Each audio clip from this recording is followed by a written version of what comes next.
శిష్యులు ఆ చుట్టుపట్ల ఉన్న ఒక 20 దేశాల వరకు వ్యాపించారు. ఆ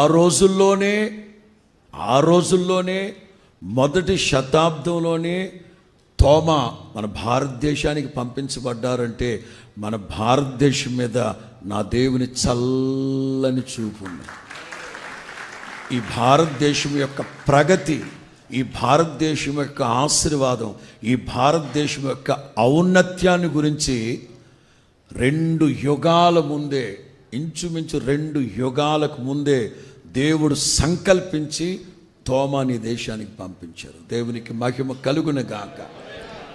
మొట్టమొదటిగా మీకు ఎదురుగా ఉన్న గ్రామాలకి వెళ్ళండి. ఇవాళ ప్రభు మనందరి భుజస్కంధాల మీద ఉంచిన గురుతర బాధ్యత. గ్రామాలకు వెళ్ళాలి.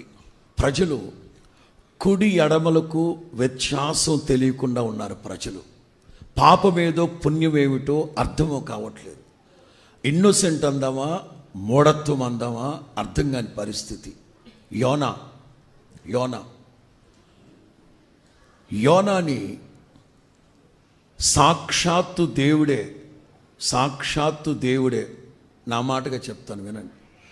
దేవుడు నన్ను వాడుకోవట్లేదు, ఉపద్యాన్ని వాడుకుంటున్నాడు, జఫన్యాన్ని వాడుకుంటున్నారు, చిన్న కుర్రాళ్ళను ఆడుకుంటున్నాడు, పెద్ద సేవకుడు నన్ను వాడుకోవట్లేదని గింజుకు చస్తుంటే ఒక అవకాశం ఇచ్చారు. వెళ్ళు, నినివే పట్టణము యొక్క పాపము కన్ను మిన్ను కానరాకుండా. వాస్తవంగా మనం ఆరాధిస్తూ ఉన్న దేవుడు యోనానే అంటాడు, అత్యంత దీర్ఘశాంతము కలిగిన దేవుడు, అంతటి దేవుడు సహించలేని దేశాలు ఏమన్నా ఉన్నాయంటే సొదొమ గొమొర్రా ఒకటి, నినివే పట్టణం ఒకటి. నేను భరించలేకపోతున్నాను, నువ్వు వెళ్ళి వాక్యం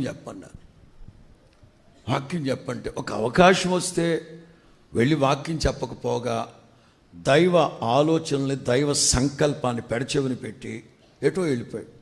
ఆ చివరి చదువుకుంటూ మీరు వస్తే, యోనా నువ్వు విత్తలేదు, నువ్వు నాటలేదు, నువ్వు తీగ కట్టలేదు, నువ్వు పందిరేయలేదు, ఏదో ఓవర్ నైట్లో చెట్టు వచ్చింది, వాడిపోయింది, దానికే నువ్వు ఇంత బాధపడిపోతే సమస్త సృష్టికి ఆధారభూతుని ఈ నా చేతులతో మిమ్మల్ని సృష్టించా, మాటతో సమస్త సృష్టిని కలుగు చేశా. కుడి ఎడములకి వ్యత్యాసం తెలియని గొర్రెల లాంటి ప్రజలు 120,000 మంది నాశనం అయిపోతుంటే నిన్ను వెళ్ళి అక్కడ సువార్త చెప్పమంటే నువ్వేం చేసావు?